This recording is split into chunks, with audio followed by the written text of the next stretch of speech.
All right. Hello, everyone, and welcome to the latest Idaho Freedom Foundation event, Educating the Next Generation and Exposing the Threats of Extremism. Thank you so much for joining us. I'm Anna Miller, the Education Policy Analyst here at the Idaho Freedom Foundation. And joining us today is Shireen Qudosi of the Clarion Project. The Clarion Project is a nonprofit organization that works to educate Americans on the dangers of extremism.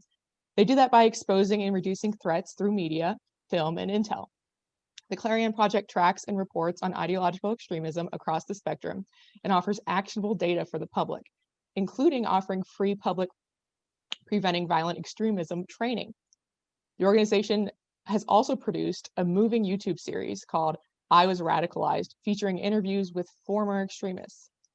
A keynote project for Clarion Project in 2020 was their recently released film, Covert Cash, which already amassed over 1.8 million YouTube views. The film grew out of the Clarion Intelligence Network investigation that uncovered an estimated $17.8 billion in foreign funding to American higher education. 1/3 of that university foreign funding has come from nations hostile to the United States. Shireen Qudosi is a Clarion national correspondent and PVE trainer. In addition to research, writing, and conducting training, Shireen hosts the Clarion podcast, Endeavor Against Extremism, available for free on SoundCloud. Past podcast guests include Jesse Morton, a one-time Al-Qaeda propagandist against the US, Jeff Scoop, who was the commander of the largest Nazi movement in America, along with Critical Voices. So Shireen, thank you so much for joining us today. Thank you for having me. We're excited to get started. So just here in Idaho, we know extremist groups are present. For example, we know in northern Idaho, there were small groups of neo-Nazis and white nationalists. We also know things like cultural Marxism are alive and well here. You know, in K through 12 schools, we're increasingly teaching kids activism instead of civics. And it's not just in civics classrooms, you know, mathematics and science courses are beginning to teach, you know, social justice ideology and things like that. And understanding of the Holocaust is really important. Historical events like that are not very well understood here. They're not being taught very well in school. So a recent example of this is a claims conference survey, which found that 59% of high school graduates in Idaho don't know that 6 million Jews died in the Holocaust, or another 32% can't name a single concentration camp. Even 63% cannot name a single Holocaust survivor. So again, we know civics and history education is responsible for students' knowledge of both, but there's other aspects of students' educations that are just not living up to what they need to. And this is not just occurring in schools, it's really embedded in our culture. And these things are leading to children being exposed to extremist groups. You know, school shootings occur, riots have been happening across the country. Young people have joined groups like Antifa and Black Lives Matter. And parents often feel really helpless trying to protect their kids and educate them on the ideas of communism, extremism, and critical race theory. And so, Shireen, you're here today because you're an expert on how to combat a lot of these issues. So I'm going to hand things over to you to kind of explain some of the awesome work that you do, and so we can hear about some of your ideas. Sure. So I'll dive right in by rolling back the clock a little bit. So about 20 years ago, I got started down the rabbit hole of faith. So I'm Muslim, and 9/11 happened, and obviously you have all these questions of what's going on. And I was actually in college at the time. And so I decided to really investigate my faith and understand, where does the extremism element come from? Fast forward 15 years, I joined various conservative think tanks to really understand and dive deeper into the political Islam element of radical extremism.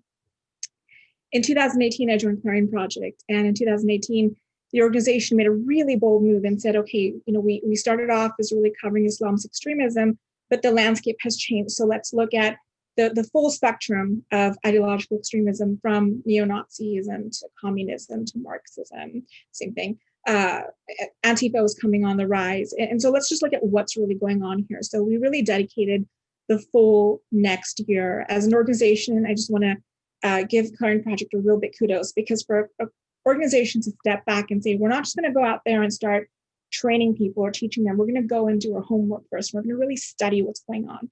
So we talked to hundreds of people. We took the research and data that's in ivory towers and in field researchers, people embedded on the ground with extremists.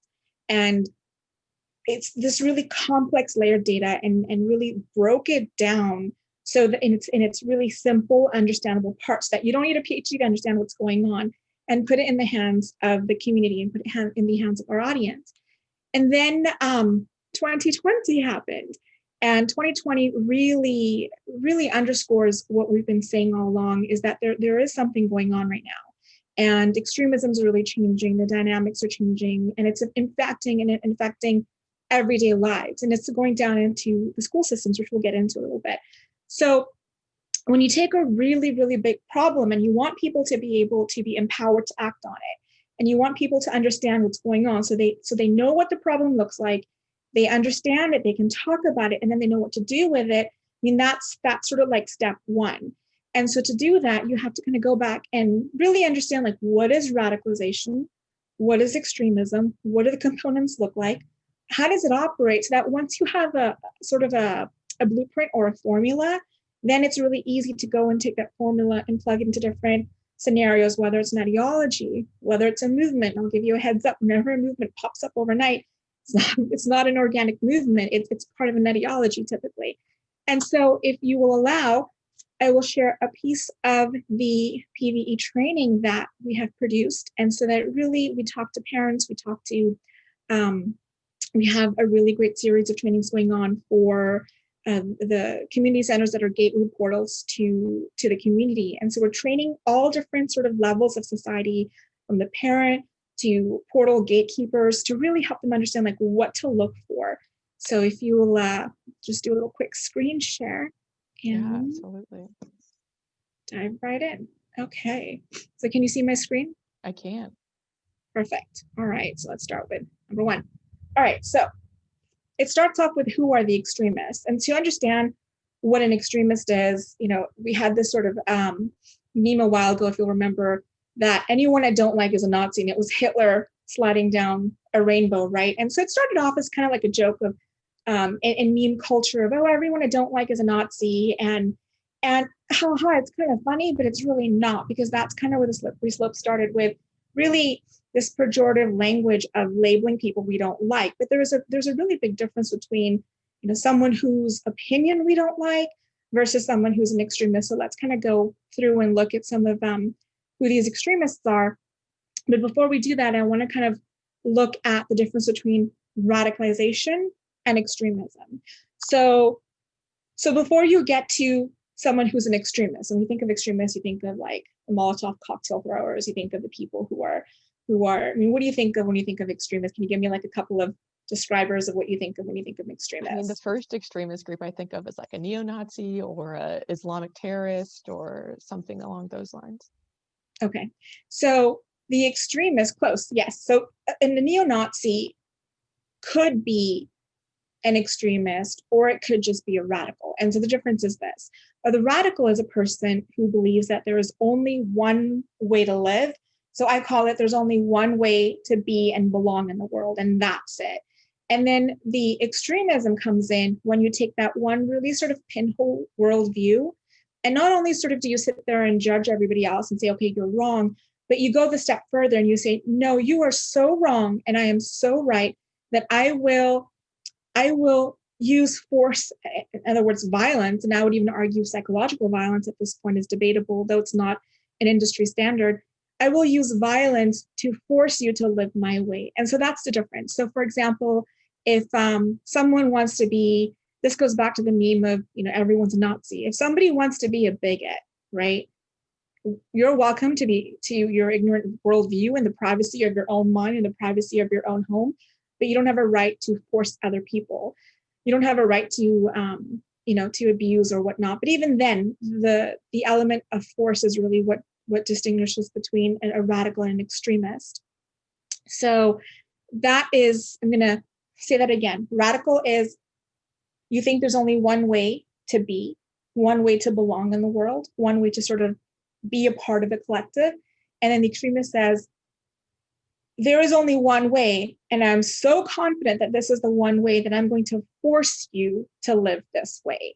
That's the extremist. And I want folks to remember that, because that is the underlying formula for how to sort of take this formula and plug in different ideologies or different things we're experiencing in the school systems right now. For example, and see, okay, where does this fall in? And we'll get into that a little bit. So the first half of extremists is you've got a race supremacist. These are your classic, your neo-Nazis, like you were saying. Again, so you can be a neo-Nazi, but then at the same time, are you activating that through action in some way? And when you're going out and your Charlottesville 2017 is a great example where it went from these fringe views to these fringe views being normalized in sort of the center of the maelstrom that was to come, which is 2020. And we've also got, I will say, from my own background, you've got Islamist supremacists. And these are people who think Islam is the only way to be, that's it. Muslims are the only sort of inherent sort of group of people that deserve humanization. Everybody else deserves to be dehumanized.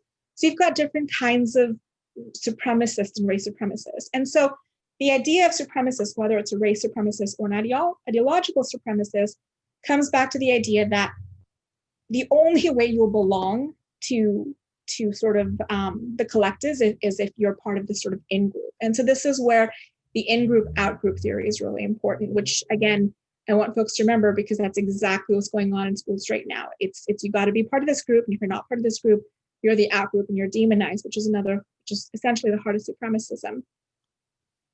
Religious extremists, which ties into religious supremacists. So for someone to be a religious extremist, we sort of see them as their own little chunk of extremists.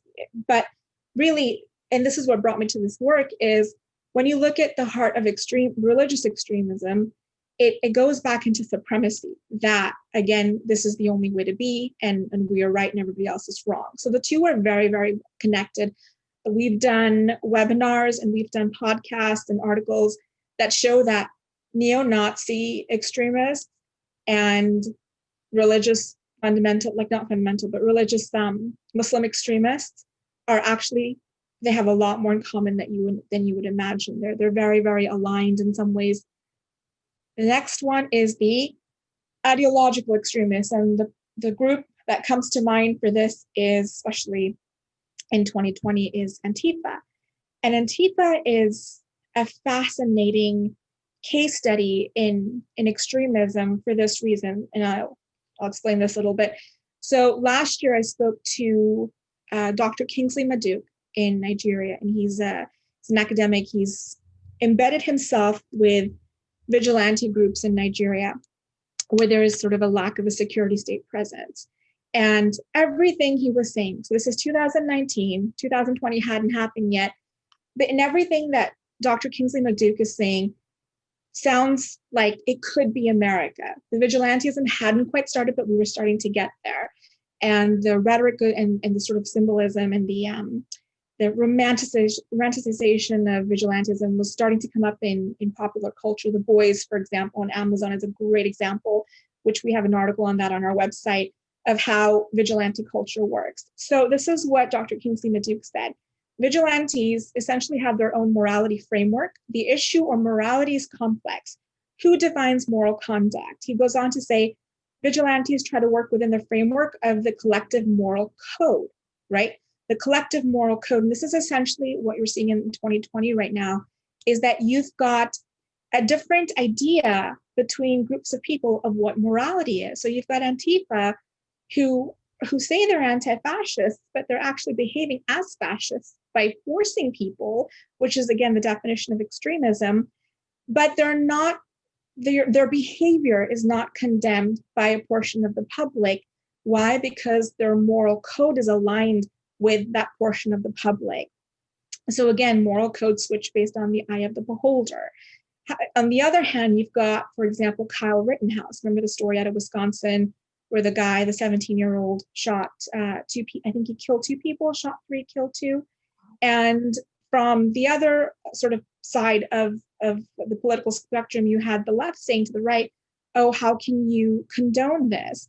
But the right would see him as a vigilante, and they would say, well, you know, that he's offering the sort of a communal security. He was protecting businesses. And that happens in a vigilante state when there's a diminished security presence or no security presence. Those people typically protect life and property. So I think that's really interesting to note that what's going on in America right now is not that different from far-flung places like Nigeria, and we think of extremism, we think of Salafi jihadists, we think of, the cave dwellers, so to speak, if we want to speak pejoratively, but the patterns of behavior, which is essentially human behavior, are not that different between what's going on in other parts of the world and what's going on in our own landscape right now. Then you've got social militarization, which is essentially your school shootings and your black bloc behavior right now, where everyone dresses in black and kind of goes out and forces people to behave a certain way. That is typically hardcore extremism. The school shootings are not on the public radar. Thankfully, we haven't had any lately. But in, 2018, Clarion Project broke the story of a potential school shooting plot in New Mexico. And it's really important to sort of note what made that difference. And that was sort of the mother of all sort of school shootings, or would have been, in the sense that it was a combination of a story where the children were abused and abducted. One child was, he was handicapped, he was special needs. The women were being abused. It was an off-grid site. They were planning school shootings. They were training these kids to be jihadis, essentially. And so you've got this convergence, and that's a really important thing to remember, because over the last 30 to 40 years, US extremism has increased, and it's shifted, but it's shifting towards an increase. So, for example, you had, every decade, 70s, 80s, 90s, you had different types of extremism sort of rise to the surface as the predominant extremism. In 2010, we saw convergence. In 2020, the projection was that we would see increased violence. There is no doubt that we're seeing increased violence. We're not only seeing increased violence, we're seeing new identities, new sort of extremist identities pop up. We've got, for example, the Patriot Boys, which some people would say they are. We've got the Proud Boys. So you've got different groups that are popping up now. And that doesn't mean that it's not happening in other sectors. In the sort of Islamist extremism sector, you've also got more extremism that's being sort of really driven by what's going on in the world right now. All these types of extremism are seen as, again, something that affects other people. But given that right now, especially right now, the kids are at home, everyone's on a tablet, everyone's sort of on Zoom, connected, it's that much more important for parents, especially parents, to be vigilant of what a child is exposed to, what their rhetoric is, what kind of ideas are they exposed to. And so what we've seen is that radicalization has really been pushed more at this time through those portals, where typically a parent, for example, could be really, really on guard of what their child is being exposed to.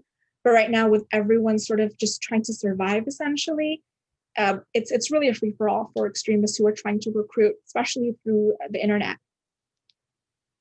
So like we said, extremism tolerates only one point of view, one belief system.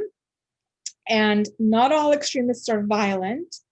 Violent extremists are often called radicals. And this goes back to echo the other point of that you can be a radical, and being a radical isn't necessarily, it's frowned upon, it's undesired, we don't want it. And that's happening in our school systems right now with the radicalization, borderline, arguably, levels of extremism in some cases. You want to be really careful, because people don't go from let's say tolerant to fundamentalist to radical and then kind of just stop there. It usually kind of keeps going to, well, what's the next step? It usually goes into extremism. You protect against extremism by understanding what extremism is, and also by how they radicalize. How radicalization works. And while we're kind of going through this, I want people to think of the school systems right now, like what we're being taught in certain school systems with the critical race theory that's being pushed.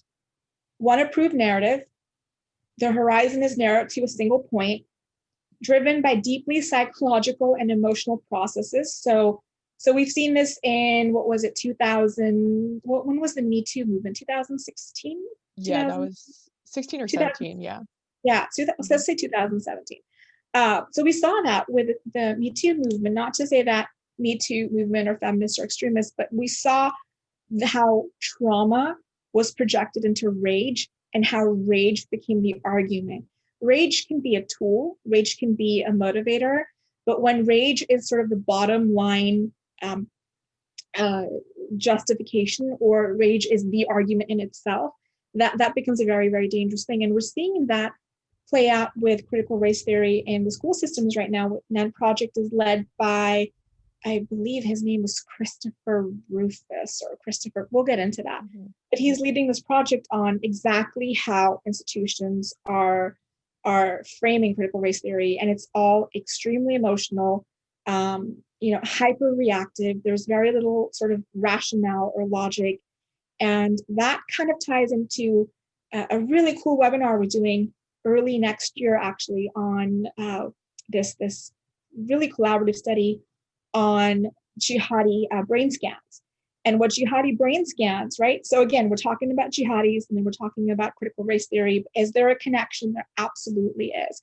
So when we're talking about jihadi brain scans, for example, the study showed that when you're talking to a jihadi and you're telling the jihadi, oh, your belief system is bad, your values are bad, you should be following secular values, literally goes over their head. What they're looking at are sacred values, values beyond the sort of a framework of logic or rationale. And they're looking at something that's very, very emotional and value driven based on what they think is sanctified. And so we're seeing that right now within the critical race theory, is that it's really, really hard to say you're wrong, because at this point, logic has jumped out the window. When that institutionalized curriculum makes its way and you're forced to teach critical race theory, or you're not forced to accept it, that's something that we can talk about as well. No parent has to force their child to accept that. You have an option as a parent. But when the teacher is forced to teach it, or when there's a lesson on it, it's again devoid of rational logic, because the value system is so hyper driven by emotion and rage through narratives of, oh, you're white guilt, that everyone here is a colonizer, this land really belonged to somebody else. And so again, whatever the argument is, the I want to say the bedrock sort of framework that carries it forward is emotion and rage. Typically, we would have a video that I'm going to spare us for the sake of time, but Christiane Boudreau was just this saint of a human being, and she's a mother who lost her son to ISIS. Her son, Damien, converted and went off, and I believe he fought, it was in Syria or Iraq. He went off and he fought and he died, and she now helps other parents who fear that the child is being radicalized. And she's part of a fantastic team of parents who've lived it and now want to help other parents. And there's something really important that she says, and she says, I should have fought harder when Damien was being radicalized. And so any parent, how do you fight against something you can't see? In the 80s, in the 70s and 80s, it was, if a child wanted to rebel, they would smoke some pot, maybe do some coke, maybe dress a certain way, or, I'm a child of the 90s. It was you smoke pot if you wanted to rebel. The drug of the 21st century is an ideology, and that is even tougher to spot. So when you're looking at coke or pot, you have certain sort of signals that as a parent, oh, okay, if their eyes are dilated or if their behavior is erratic or whatever. How do you fight against an ideology? How do you even know what to look for? And again, that goes back to this effort to demystify radicalization. So we really try very, very hard to work with as much of a grassroots portion of the community as possible. I mean, parents are the number one, because every parent should have a right to know what radicalization looks like. And when Christiane's having a conversation with her son, I highlight one specific segment of the conversation because it ties back into this idea of values, this idea of a sacred value, this idea of different belief systems and what drives us. So for example, before I get into this, the left, for example, there's seven values, there's seven sort of common values. The left will say that when they speak, the most common values that come through are care for the community, or care. And there's one other, I can't remember. It was care for the community, and it was, something or the other, welfare or something like that. The right has sovereignty and I have this written down somewhere. I should know this better. Or like but the right sovereignty and responsibility. Sovereignty, Or was like those that, yeah. two. I have it in one of these notes somewhere. Yeah. But for the right, it was sovereignty. So basically it came down to, for the left, it was care. For the right, it was sovereignty. And when we're, especially right now in a hyper-polarized environment, when we're talking sort of past each other, it's because we're talking about completely different value systems. And again, that goes back to the idea of, we're talking about different sacred value systems. And so we're never going to meet eye to eye.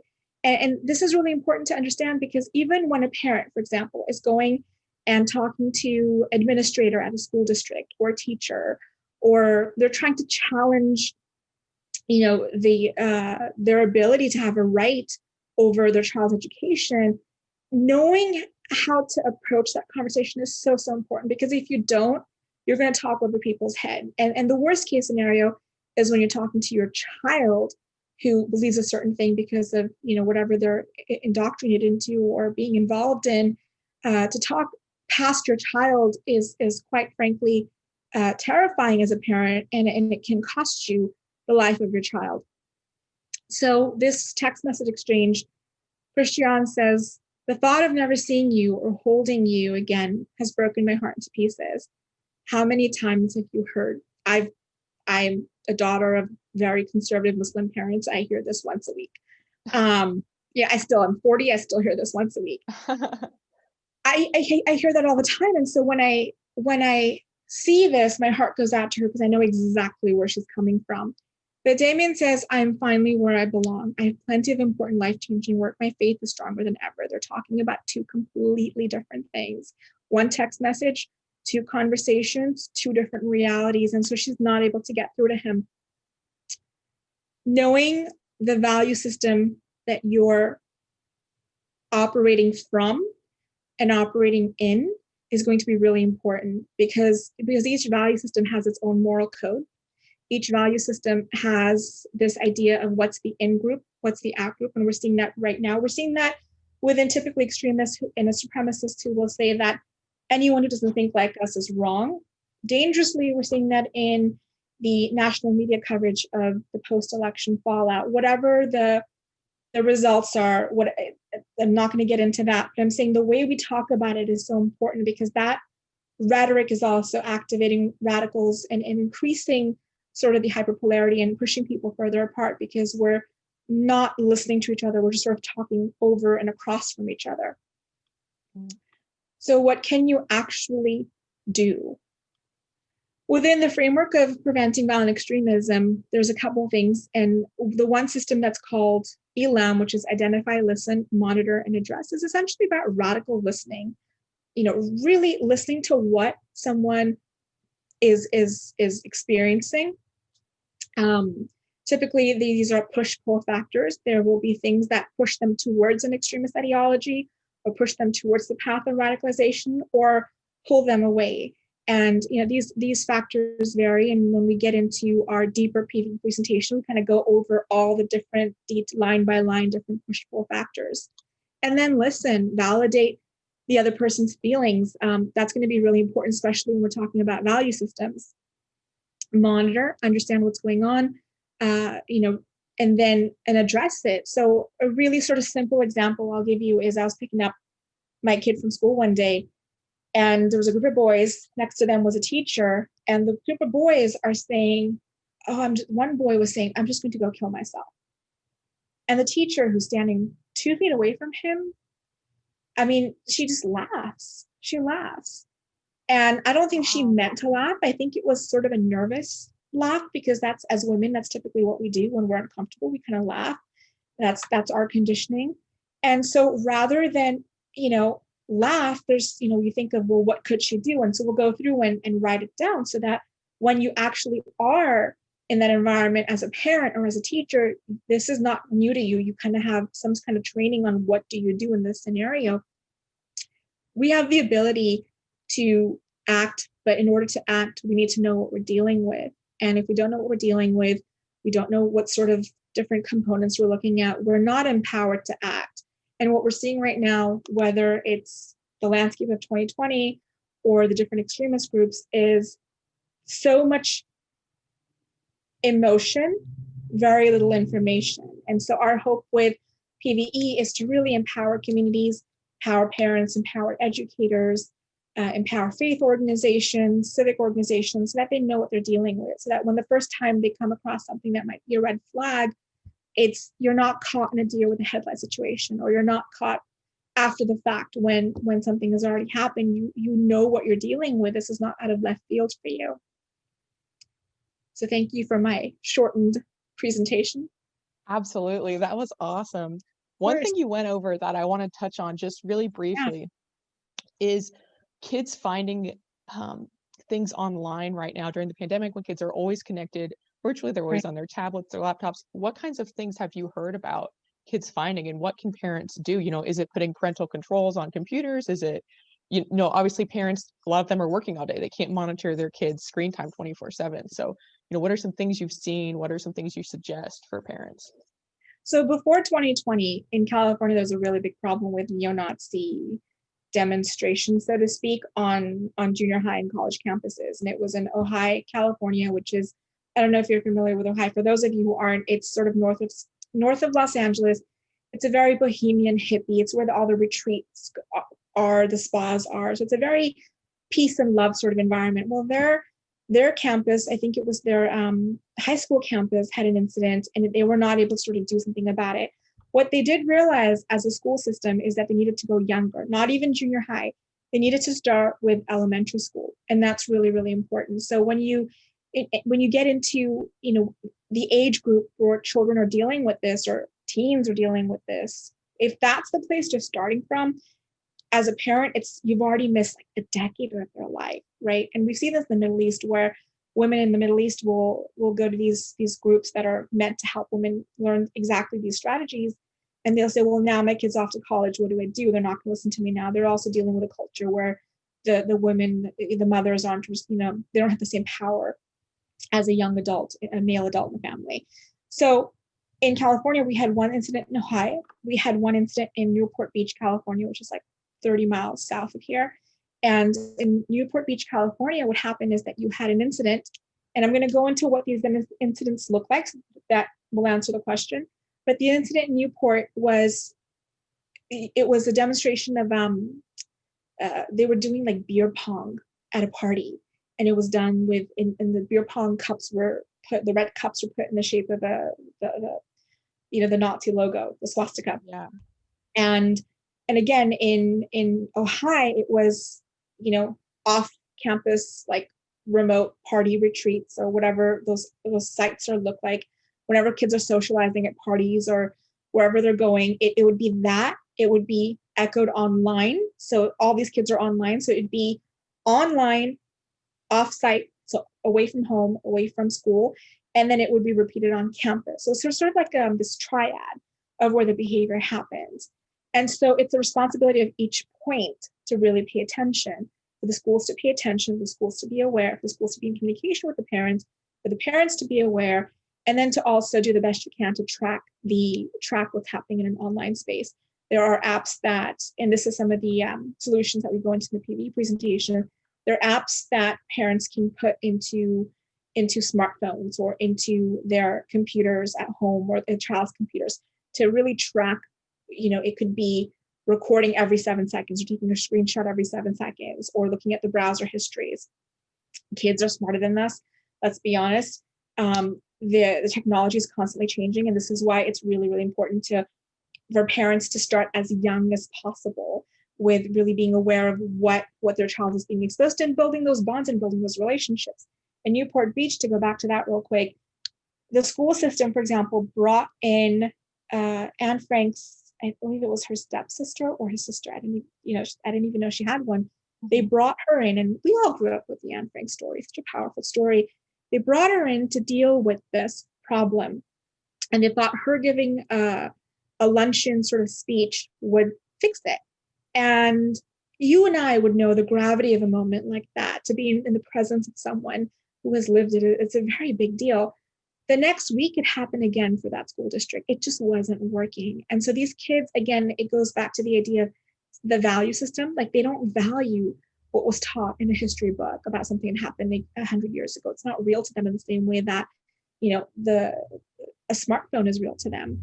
So the value systems are really, really topsy-turvy. And I think it just, the responsibility 100% needs to go back to the parents. And I think we forfeited our responsibility as parents. I'll give you just a really quick example. I pulled my son out of public school. He's 9 years old. He's on the autism spectrum, so there's different needs. And autism, by the way, is also a very soft target for radicalization because these kids can't really tell when they're being manipulated. Most of the cases in the US where the FBI set up a scenario and someone fell for it, that child, that adult had a disability. And so when I pulled my child out of public school, and I'm homeschooling, and by no means is it easy. Like, we romanticize it. You go on Instagram, you see all these beautiful photos of parents. It's hard. It's hard work. Yeah. But I have learned so much about my child in these 4 months. Things I didn't even know about the way he learned, things I didn't know about his personality, his skills, things I didn't know about our bond ourselves. And so when I think of the 5 years of school before this, where I forfeited my right as a parent, I forfeited my gift as a parent to an institution and trusted them to do my job. I'm truly ashamed that that's what I did, because I didn't know better. I didn't know there was another option. I think as parents, we have to kind of go back and say, look, we have these kids, like it's our gift. It's our, not only our duty, but it's a gift for us to be able to raise these children. So parents are the number one here. Absolutely. Yeah. And, I was homeschooled my whole life. My mom actually homeschooled I have 7 siblings, so she homeschooled 8 of us. And it is a totally different dynamic. And I know it was really hard for my mom, but she made that sacrifice for us. But there also are, and I know you know this, but for our audience, there's obviously parents out there who can't homeschool.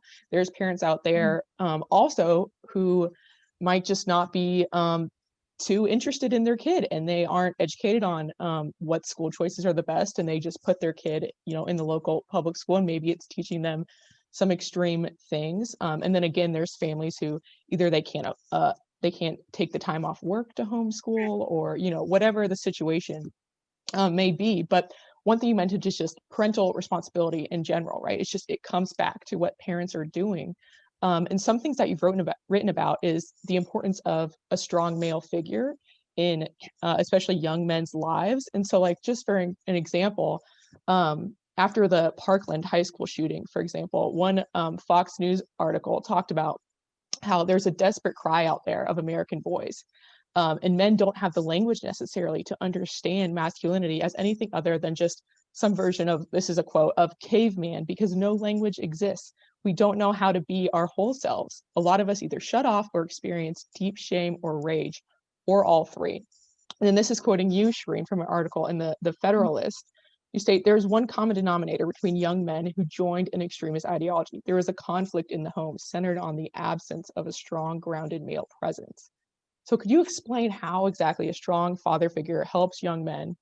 And also, just what does healthy masculinity look like? Feels like we're increasingly losing that in our society. Is this the article on men, the boys don't need tampons, they need fathers? Yes.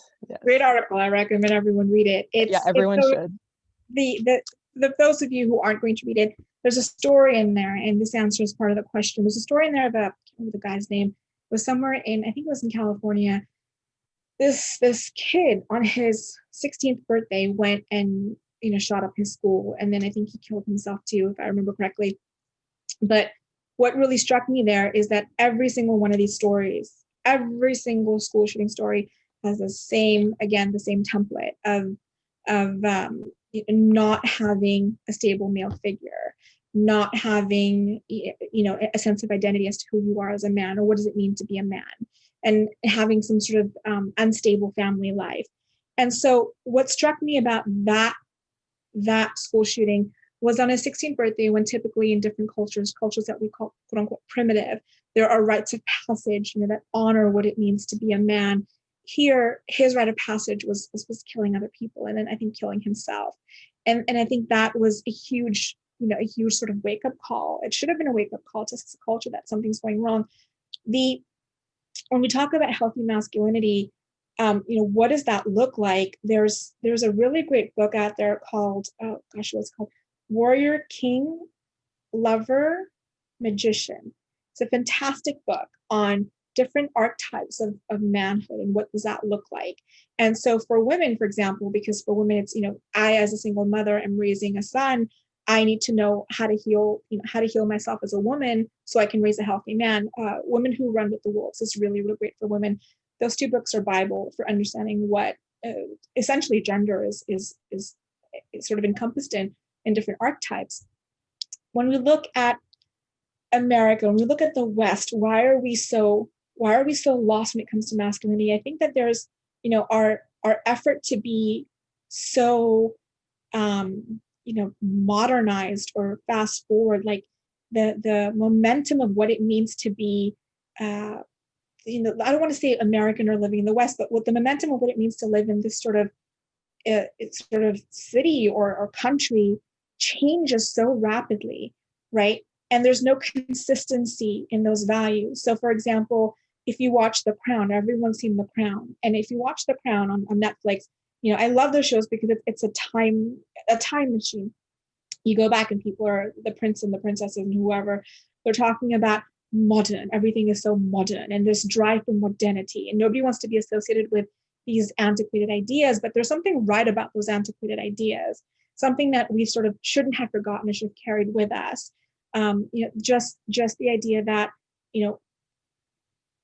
understanding what your gender is, so to speak, like understanding what it means to be masculine and feminine doesn't need to be lost in the effort to be modern or to gain additional rights or to gain additional, little trinkets of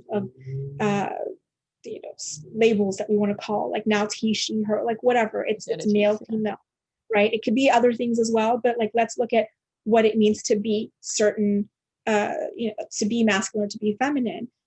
In the 50s and 60s, we also had those ideas. And then in the 70s, we abandoned it, with the rise of the feminist movement. That was sort of, we got conned in that movement as women, because now we want to take it all. And I, as someone who takes on all of it, it's awful. Like, it's not something you want to do.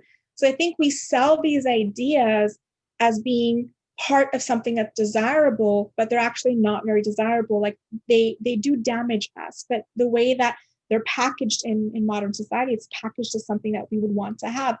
The idea of, what does it mean to be a man is so lost to us. I think for that, when I've been studying different philosophers, and this is sort of a very tangential to PVE. This is just something that I've been interested in as a result of understanding these issues. When we look at different cultures, when we look at different sort of ethics, we have to return to what those older values are. And noble doesn't necessarily mean outdated, because if you look at science, right? Look at science right now. Science and shamanism are so aligned. This is so left field, but the best scientists are teaming up with the most coveted shamans to understand the nature of the universe. Completely left field. Seems like it's totally unrelated to this. Now, when we look at the cultural problems that we have in the world, in sort of modern society, what have we lost that we need to kind of go back to the old primitive culture? So, for example, there's, when we look at the rites of passage is time, away from women, time with men, bonding, going outdoors, learning to survive, learning to process your traumas. Like, these are things that we don't do anymore because it's seen as uncool or it's seen as undesirable. And I think we have to go back to that. And it's really important because it ties into extremism, to wrap this up, in the sense that Islamist extremism, for example, the Islamist extremists will say, all we have to do to defeat the West is outlast it. And if we look at how unstable we are as a country today, it seems like we don't have a lot left to go. And when they look at the West, especially in 2020, they'll say, we get laughed at because they say, look, they're fighting over toilet paper. Where are their codes? Where are their morals? I think we have to go back to a common sort of unified morality. And that doesn't mean that everyone has to believe the same thing, but it has to mean that we maybe go past the label of religion or gender constructs or, class or social constructs, and go back to the really simple idea of what is masculinity? What does it mean to be a male? And what does it mean to be a female in the most sort of innate sense of the word? I think we got caught up. I mean, right now we're having wars over pronouns, and that's not helping these issues any further, if that answers the question. Oh, absolutely. That's a great detailed answer. One thing going off of that is, so some of this is promulgated by feminist ideology, right? And one thing that you've talked about is how there's kind of like three extremist movements that have emerged as of late. So there's like the neo-Nazis, who they want to crush non-Eurocentric races. There's Antifa, who wants to crush the white supremacists. And then now there's feminists who want to crush men. And so feminism has kind of evolved into another form of extremism. Can you speak a little bit more to that? And, that is obviously extremely prevalent, especially on, college campuses. We have entire majors dedicated to gender studies. And, when I was in college, I took a course on the philosophy of gender. And this isn't necessarily about gender roles, but just the institution of feminism, what is evolving into, and how it's affecting, women's mindsets and men's. So this is like one of my favorite topics. I could talk to this forever, but one of the classes I took as a humanities major at UCI was South American writers, and it was essentially a gender class. I learned a lot from it. It was really helpful. It was also 10, 15 years ago, so I'm sure that what they're teaching has changed. It was really helpful, but it wasn't the full picture. The picture, if I had to put it into words now, was, oh, poor sad woman, poor oppressed woman. And I see that same rhetoric being used towards how women in the Muslim world are talked about, oh, poor sad oppressed women. I'm not oppressed. Have you seen the women in my family? I mean, they run the show. And so the idea is that unless you are, really sort of throwing off the veil, so to speak, literally, or throwing off the veil of morality of what Western culture has offered women in the past, in a more traditional setting, you are oppressed and you're not really free. And so I think this issue is so important because it is really a driving issue. When we look at the feminist movement, so to speak, as it's come to be after the Me Too movement, I'm a mom. I have a mom to a little boy. And when I see the shirt that says or whatever signs that says the future is female, I don't like that, because my son is not female. And if you say the future is female, you've not offered him any belonging in the world. Like you've automatically decided he doesn't matter because he's male. That's not a great feeling for me as a woman. And so I've really personally dove deep into these issues, because I do come from a culture that, while it has given women many protections, so I would say that conservative Muslim families have a lot in common with traditional Christian families. Like, there is a lot in common. And I think there's a lot of value in the way that we're raised, and we're raised very, very protected, so to speak, very grateful for those values. However, that said, there are things I need to sort of overcome personally. And when I went to look into that, and I recommend that book by Clarissa Pinkola Estes called Women Who Run with Wolves, it really helps dive into not only what are the issues women are dealing with, but how to process those issues, how to protect yourself against being a victim to those issues. None of these stories, these older teachings of femininity, it's called the divine feminine, and this is a very sort of bohemian approach, which is not at all talked about in the PVE world.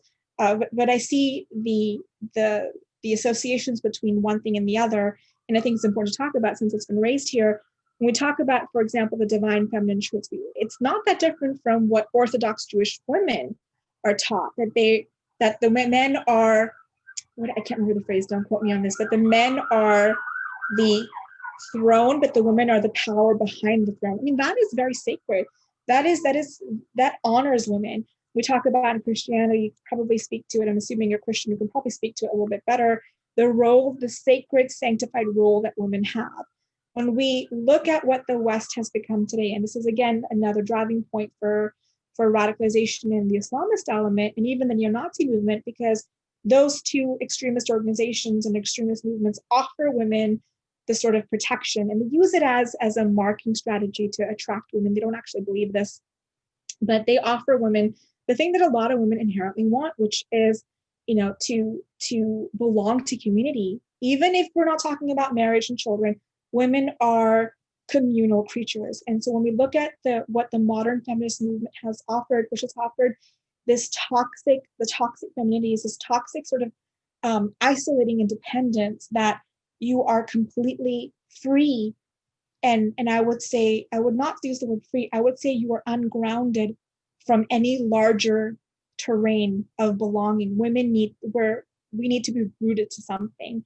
And that doesn't mean being anchored or being tied down. It means our nature as women is we're nurturers. And we look at the other side of the feminist movement right now, they say, oh, the next wave of women are really becoming leaders because that feminine voice has been excluded.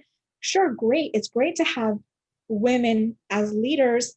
And if we're looking at just gender in leadership, well, then that's a woman who has healed her traumas, who's not carrying on to rage, which we talked about earlier in this hour, which isn't her leadership is not driven by unhealed trauma, unhealed wounds, and she's really in her power as a woman. Are you in your power as a man? Are you in your power as a woman? And I think we have so much to learn from because we have shared values. And when we talk about the foundation's values that you represent, when we talk about the values that I represent as a Muslim, we talk about the values represented by a completely different sect of sort of a collective where they're not interested in politics, they're not interested in religion, but they do understand that there is something more to what it means to be masculine and women, and they're also pursuing that.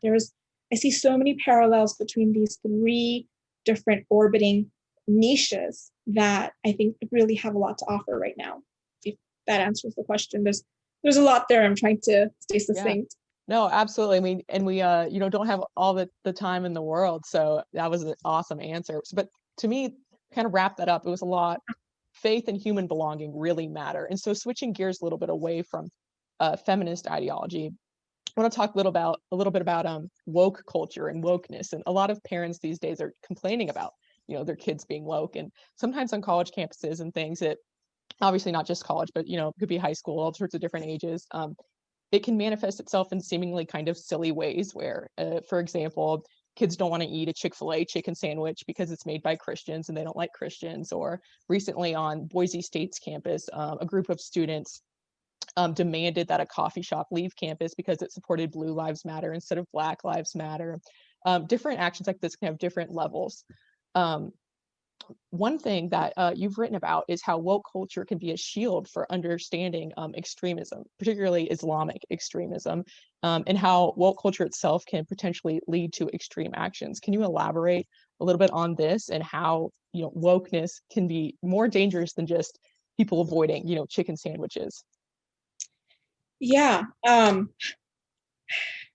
Wokeness, the sort of summary line to that article is that you can't be so woke to something that you shut your eyes to the bigger problem. It's like crossing the street and saying, oh, I'm not going to walk on this side of the street because this side is, whatever arbitrary signifying value. I'm going to walk on that side, but there is a freaking train coming. That is not a street. That is a train track. And so you can't be so aware. And I think the idea of wokeism, and this is one of those, again, those trends, those, to be really, I would recommend people to be really judicious of what the trends are and to look beyond the trend and to look at the value. The value is sensitivity. Of course, we want to be sensitive to people. Of course, we want to be considerate.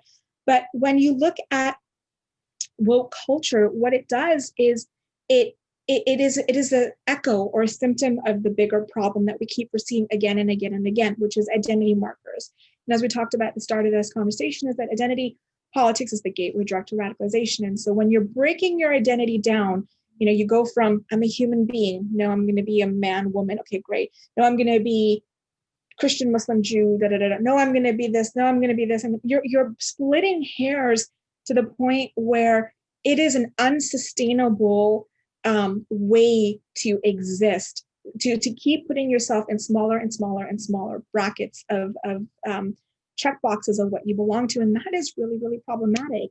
And I think when we look at woke culture, it is an attempt to be so inclusive of everyone that you're not seeing, and I'm going to quote Charles Eisenstein, which is another fantastic philosopher who's got nothing to do with PVE. It's a completely different sector, but another sector where he really advances theories on humanism, but it ties back into what we're trying to do here. So I think it would really help us to expand who we're looking at as thought leaders beyond just the political sort of pundits. He says that one of the key aspects of dehumanization is, instead of seeing the forest and the trees, you're seeing the entire forest.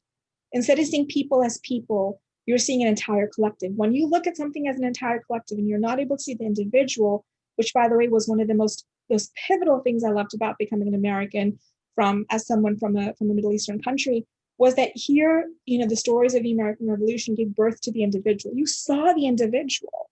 And now we're kind of going back to like, well, no, the individual is really not the individual. The individual is identified by box A, B, C, X, Y, Z. You're dehumanizing a human being by not seeing he, she, it, whatever, for what it is. And that is so dangerous, because in order for extremism to thrive, we have to not be able to see people as people. Absolutely. So, okay, for our last conversation, one thing I want to talk about is going back through K through 12 schools. And you mentioned earlier that the drug of the 21st century is an ideology. One of these ideologies is things like cultural Marxism and critical race theory, which is increasingly making their way into K through 12 schools. So, for example, kids as young as 4 and 5 are being read books like Anti-Racist Baby by Ibram X. Kendi, and teachers are having to read books like Black Lives Matter at School and Uprising for Educational Justice as required reading for their professional development. So there's a lot of these different kind of readings implemented in schools' curriculums and educational practices and their policies. And so as teachers are, actually going through these entire re-education programs where they are required to receive right, dual, and implicit bias training, in light of these things, happening in public and even some private K through 12 schools, what can parents do to educate this next generation about, communism and Marxism, critical race theory? What resources do they have to look to, tangible things to even educate themselves on why these things might be dangerous for their kids? Yeah, we have a great article on the Clarion Project called, two of them. One is called Cultural Marxism 101. If you go to clarionproject.org, Cultural Marxism 101. The other one is called Educating the Next Generation About Communism. And cultural Marxism will go into what the term was, which was originally in the last century was an anti-Semitic trope, but it's being used differently today. The more appropriate term is neo-Marxism. And again, it goes back to the idea of, we have to have this homogenous society. Again, we have to not see the individual, we have to see the whole forest. The individual doesn't exist. And to go back to the start of this conversation, it goes back to force versus choice. So wherever you see force, you don't see a choice. You see shame. You don't see, inquiry. These are giant red flags. What can parents do is hopefully, they've listened to this and they've understood that understanding the value that's being used to drive a certain agenda is really important, because then you can speak to that value, but reorient what you want in the direction that you want it to. In the context of a school system, if your kid's in public school, it'll be great, but that doesn't mean that you don't have a right as a parent. Every public school is essentially a business. So, for example, when schools were moved to remote, Zoom classes, and I tried it for a month before I said, I forget this, I'm out of here, I'm going to figure something else out. It was this parole system where I had to check in with the teacher every day, even though the teacher did nothing. And I'm thinking, you're not doing anything. Why do I feel like a parolee checking in with you? It was because they needed to mark attendance so that they can get that fat check of money at the end of the year or wherever they get their money, saying that, oh, this child attended class for this many days, we get this much money. And so that is the heart of a business. It is essentially a business. Who's the customer? Who's the client? Is you. What's the product? Your child's presence. So you don't have to, forfeit, again, your right as a parent to say, okay, just send my kid to school. It's a glorified babysitting center. You can say, hey, I want to meet with you. I want to know who you are. Go, take advantage of whatever access they offer back to school night. But talk further. Request time with the teacher. If your child is younger, request 30 minutes of in-person observation. See what the dynamic is like. See what the other kids are like. Talk to the other parents. Really get informed. Ask to see what the curriculum is like. Really small vignette is in 2017. I got the principal of our local school district fired because they weren't educating the children. I took 3 months off of work to fight the school system again because they had nothing to show for a whole year of schooling, and the principal got fired. The responsibility was me, and what I had to do is go have a meeting with 4 people. It ended up being, first what you do is you write it, put it in writing. If you have a serious issue, do your homework, ask to see everything. If you're not getting the answers you want, in my case, I wasn't seeing any educational planning. I was seeing 0 evidence of curriculum. Put it in writing, put your grievance in writing, submit it to the administration, go past the principal. If the principal is blocking you, go past to the district.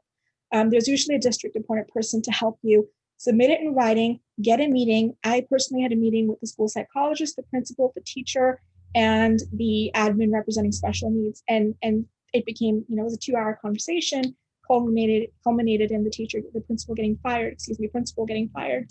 And again, it happened 2 years later, it happened again. We were back in the same spot where they're not doing anything with these kids. So, look at the homework, talk to your kids, ask them what's going on. Every child wants your attention. They don't want you to nag, they want you to have a conversation, they want to be listened to. Ask to see the work, ask to see the teacher, talk to the teacher, say, I want to see what the curriculum is for this year. I want to go over it. They cannot tell you no. You have every right. If there's a certain program that they're offering, a certain curriculum, and you don't like it, you can say, look, I respect that you're doing this, but for my child, for my values, this doesn't work.